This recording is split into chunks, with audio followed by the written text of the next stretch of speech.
네, 그럼 금일 DTA 세미나 발표 시작하도록 하겠습니다. 제가 오늘 준비한 주제는 시계열 분류에 있어서 TTA를 어떻게 활용하는지에 대해서 설명드리겠습니다. 제가 준비한 논문의 모델명은 ACCUP이며 아래가 논문 제목입니다. 저는 오늘 발표를 맡은 스마트 생산 시스템 연구실 구병모 석박통합과정입니다. 제가 준비한 발표의 목차는 다음과 같습니다.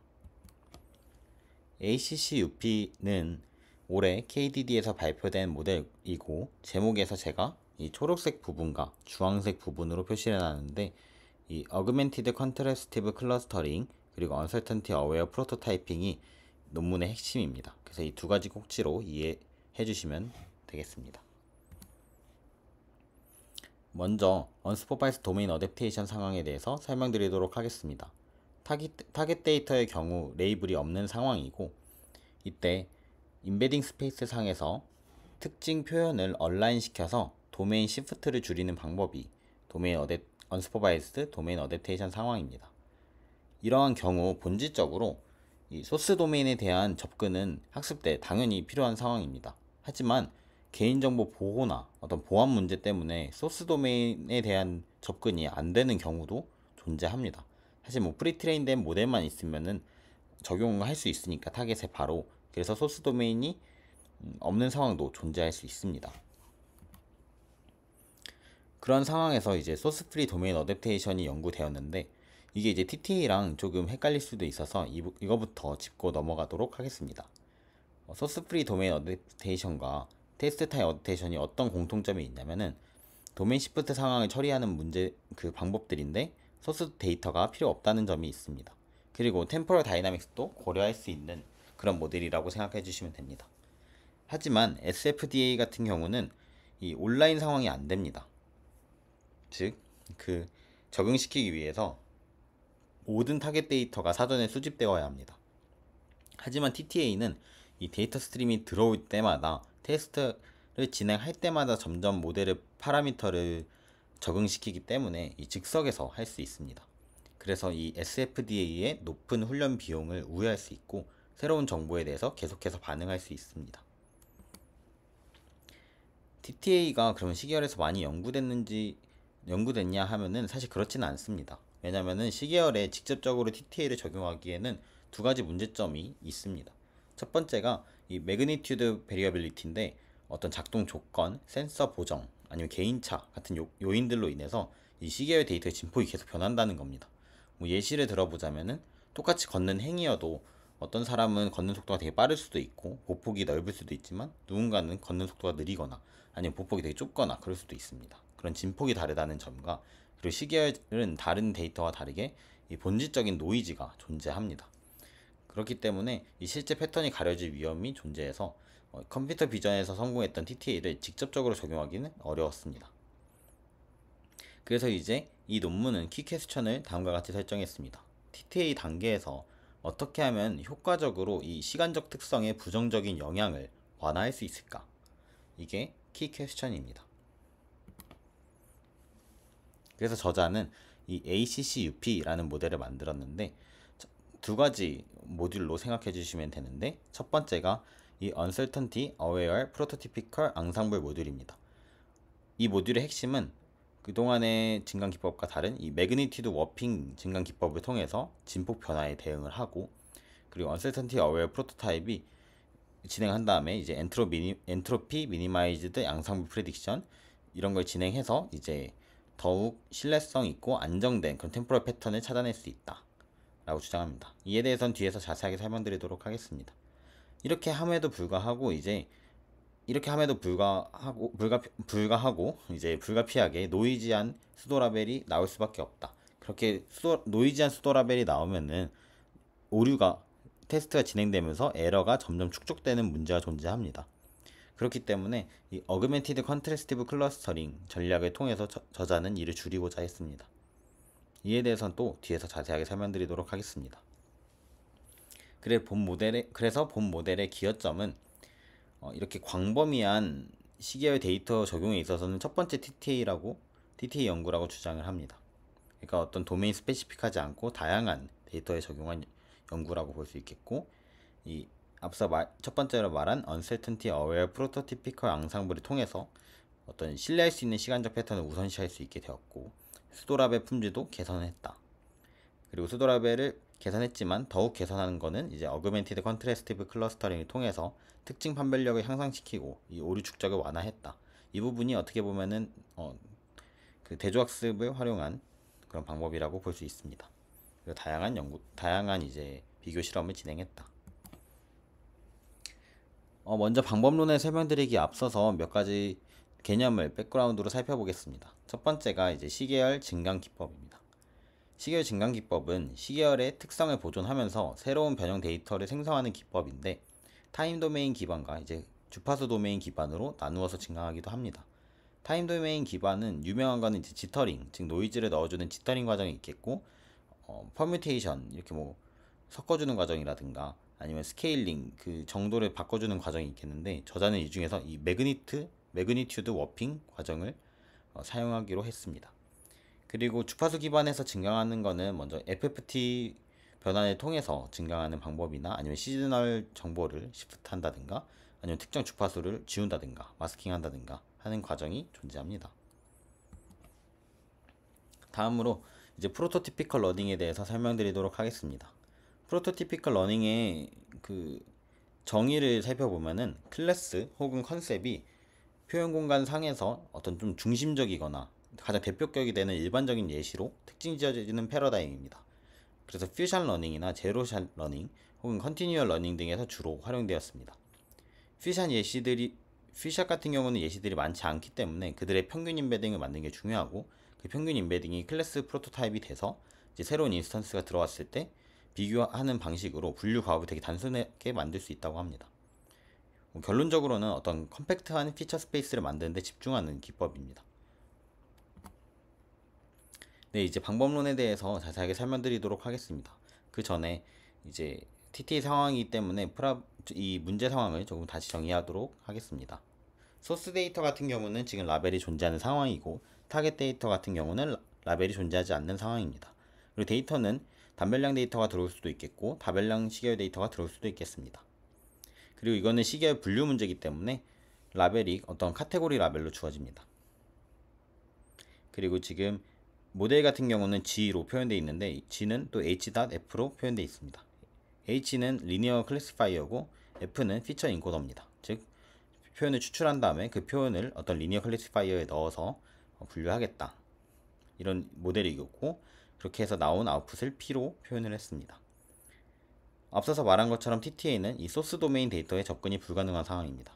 그리고 도메인 어댑테이션도 그렇고 아니면 도메인 일반화도 그렇고 TTA도 그렇고 이 마지널 디스트리뷰션은 달라도 컨디셔널 디스트리뷰션은 안정적이어야 된다는 게 문제의 가정으로 항상 깔려 들어갑니다. 이제 전체 과정 ACCUP의 오버뷰를 보겠습니다. 쭉 나열되어 있지만 이 중에 가장 핵심은 이 분홍색 Uncertainty Aware Prototype 부분, 그리고 초록색 Augmented Contrastive Clustering 부분입니다. 그래서 Uncertainty Aware Prototypical Ensemble 부분부터, 아까 그 분홍색 부분부터 살펴보도록 하겠습니다. 그 전에 앞서서 그걸 하기 전에 이 전처리 과정을 보면은 계속 제가 앞서서 말씀드린 매그니튜드 워핑, 이 크기 워핑 증강을 먼저 진행을 합니다. 매그니튜드 워핑은 다음과 같이 표현이 되는데, 이는 이제 윈도우를 어떤 일 주변에서 변동하는 부드러운 곡선으로 컨볼루션을 해서 이 시계의 신호의 크기를 늘리거나 줄이거나 하는 그런 증강입니다. 이렇게 하면은 시간적 역학은 유지하지만 아주 미묘한 변화를 도입할 수 있다고 합니다. 그런 상황이 되겠고, 이렇게 어그멘테이션 했으면은 피처 인베딩을 하고 F로 피처 인베딩 하고 그리고 이 H로 이제 프레딕 합니다. 이렇게 했을 때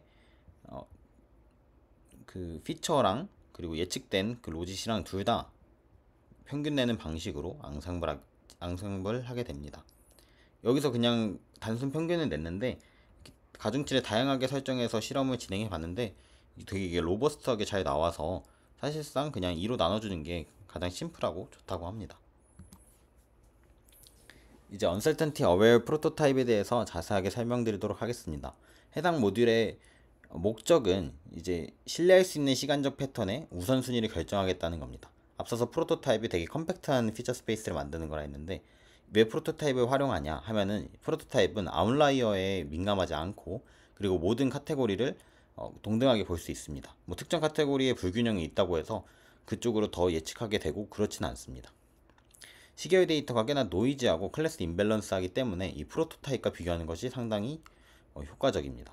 그래서 방법은 이 수도 클래스 수도 클래스에 대한 프로토타입을 계산해야 되는데 어떻게 할 거냐 하면은 저자는 이 메모라이즈드 서포트 셋을 활용한다고 합니다. 메모라이즈드 서포트 셋은 아래 이 회색으로 표현되어 있는데 피처와 로짓이 들어가 있습니다.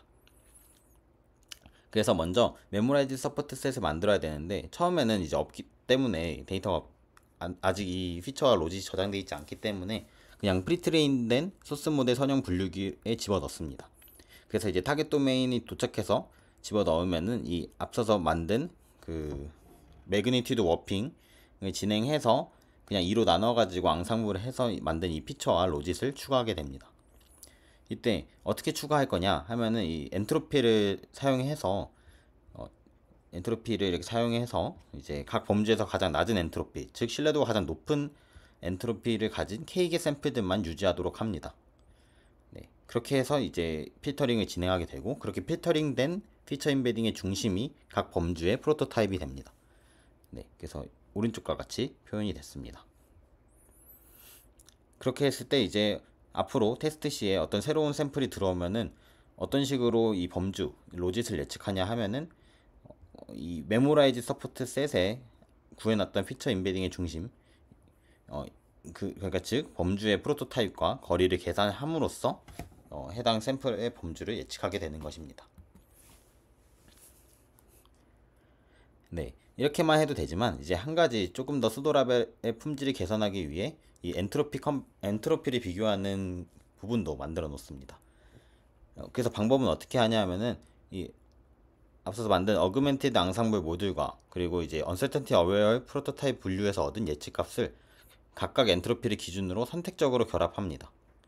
네, 여기서 보시면은 이 앙상블을 통해서 만들어진 것보다 프로토타입을 통해서 만들어진 이 엔트로피가 더 높다면 앙상블을 통해서 만들어진 로짓을 활용하고 반대로 이제 앙상블을 통해서 만들어진 엔트로피보다 이제 프로토타입을 통해서 만들어진 엔트로피가 더 높다면은 이제 프로토타입을 통해서 낮다면은 프로토타입을 통해서 만들어진 로짓을 활용하게 됩니다. 그렇게 해서 이제 최종 수도 라벨이 결정이 됩니다. 앞서 이런 방법을 활용해서 수도 라벨을 개선해도 결국은 셀프 트레이닝 방식은 어떤 노이즈한 라벨이 들어오면은 계속 수도 라벨이 잘못 만들어지고 이게 에러 축적으로 이어지게 됩니다. 그렇기 때문에 저자는 컨트라스티브 클러스터를 활용해서 피처의 변별력을 한 번 더 높이겠다 라고 주장을 하는데 여기서 왜 다른 게 아니라 군집화를 활용했냐 하면은 명시적으로 라벨을 할당하는 방법은 오히려 이제 잘못된 라벨을 전파하게 된다고 해서 그것보다는 군집 내 몇 개 라벨이 노이즈해도 대부분의 이제 옳은 라벨의 가이던스를 받을 수 있는 그 군집화 방법을 활용하는 게 더 효과적이라고 주장을 합니다. 그래서 이 모듈 같은 경우는 두 가지를 또 집중을 했는데 앞서서 원본 그리고 이제 증강된 데이터 모두 비슷한 분포를 가져야 된다고 하고 그래서 이제 서로 다른 뷰에서 유사한 템포럴 패턴 간에는 이 뮤추얼 인포메이션이 최대화되어야 된다고 하고 그리고 시계열 데이터는 노이즈에 의해 가려질 수 있는 이 미묘한 템포럴 패턴을 구별해야 되기 때문에 동일한 범주끼리는 타이트하게 클러스터링하고 서로 다른 범주 간 명확한 분리가 필요하다. 즉 대조학습의 개념을 활용하겠다는 거죠. 그래서 방법은 X는 그냥 원본 데이터고 어그멘티드 데이터가 A입니다. 그렇게 해서 이제 합집합한 게 컴바인드 셋이 되면은 이제 포지티브 페어랑 네거티브 페어를 나눕니다. 근데 이제 포지티브 페어랑 네거티브 페어를 나눠야 되는데 타겟 도메인은 라벨이 없는데 어떻게 나누냐 하면은 앞서서 이제 그래도 수도 라벨을 만들어 놓긴 했으니까 그걸 기준으로 포지티브랑 네거티브를 나누자. 그리고서 포지티브 페어끼리는 가깝게 네거티브 페어끼리는 멀게 다음과 같이 아래 로스 수식을 통해서 이제 진행을 합니다. 이제 실험을 살펴보겠습니다. 실험은 휴먼 액티비티, 즉 사람의 행동에 대한 그걸 인식하는 데이터셋 그리고 머신의 그 폴트를 진단하는 데이터셋 그리고 수면 상태를 분류하는 데이터셋으로 진행됩니다. F1 스코어를 평가지표로 활용했습니다. 먼저 휴먼 액티비티 리코그니션 데이터셋에 대해서 살펴보자면은 가장 좋았고 거의 가장 좋았고, 근데 이제 타스트 모델도 충분히 좋은 것을 볼 수 있는데, 타스트 모델은 프로토타입을 활용한 방식입니다. 그래서 프로토타입을 활용하면 사용하지 않은 모델보다 좋은 결과가 나온다는 것을 UCI HAR에서 보여줬습니다. 그리고 이제 머신 폴트 다이어그노시스 데이터셋에서는 이번에도 제안하는 모델이 가장 좋았는데, 타스트가 아까에 비해서는 성능이 좀 낮은 것을 볼 수 있습니다. 이게 무슨 말이냐면은 소스 도메인이나 타겟 도메인 간의 분포 차이가 머신 같은 경우는 조금 더 큽니다. 이렇게 클 때는 프로토타입을 활용하는 것이 오히려 잘 작동하지 못한다고 주장을 하면서, 이 프로토타입 분류만으로는 타겟 도메인의 분포적인 특징을 제대로 표현하지 못한다고 합니다. 그리고 이제 그 수면 상태를 분류하는 데이터셋은 이 클래스 임밸런스가 존재하는데, 그래서 다른 모델들은 성능이 상당히 많이 떨어지는 것을 볼 수 있는데, Uncertainty Aware Prototype 앙상블이랑 Augmented Contrastive Clustering을 활용한 이 방법론은 성능 저하가 그렇게 크지 않았다라는 것을 주장합니다. 그리고 어블레이션 스터디도 여러 개 진행했는데, 어그멘테이션 앙상블만 통해서 만든 수도라벨을 활용했을 때, 그리고 언서텐티 어웨어 프로토타입만 가지고 수도라벨을 활용했을 때, 그리고 둘을 그냥 단순 평균 냈대, 이런 식으로 해서 비교를 해봤는데, 제안하는 방법이 가장 좋긴 했는데 이 앙상블만 사용한 게 MFD에선 더 좋았습니다. 네. 이게 왜 그러냐면은 이 분류 기반 로짓은 범주 수가 적은 데이터, 그리고 시퀀스가 긴 이런 정보가 풍부한 데이터에서는 그냥 앙상블만 해도 충분히 좋았고, 반면에 이제 클래스 수가 많고 분포가 불균형한 데이터셋에서는 이 프로토타입 방법이 좋기 때문에 그냥 앙상블하는 것은 성능이 낮았다, SSC는 낮았다, 이런 말을 주장을 합니다. 그리고 이제 로스를 그냥 엔트로피 최소화 로스나 아니면 크로스 엔트로피 로스만 활용했을 때, 아니면 그냥 기존 대조학습 로스만 활용했을 때의 성능 비교를 한 게 이제 테이블 5가 되겠고, 그리고 테이블 6에서는 그 매그니튜드 워핑 방식 말고 지터링 했거나 스케일 했거나 퍼뮤테이션 했거나 하는 과정과 비교를 합니다. 여기서 보면 퍼뮤테이션 오히려 성능 하락이 존재하는 것을 볼 수 있고, 증강을 한다고 해서 무조건 좋은 건 아니라는 걸 주장할 수 있습니다. 그리고 TSNE를 통해서 어댑테이션을 진행하지 않은 결과와 진행한 결과를 봤을 때, A 같은 경우는 워낙에 쉬운 데이터여서 원래도 좀 잘 뭉쳐 있어서 크게 차이가 없겠지만, 이 F 같은 이 C와 F 같은 어려운 SSC 데이터에서는 오히려 어댑테이션 했을 때가 훨씬 잘 뭉쳐 있는 것을 확인할 수 있었습니다. 네, 여기까지가 오늘의 TTA 세미나 발표였습니다. 경청해 주셔서 감사합니다.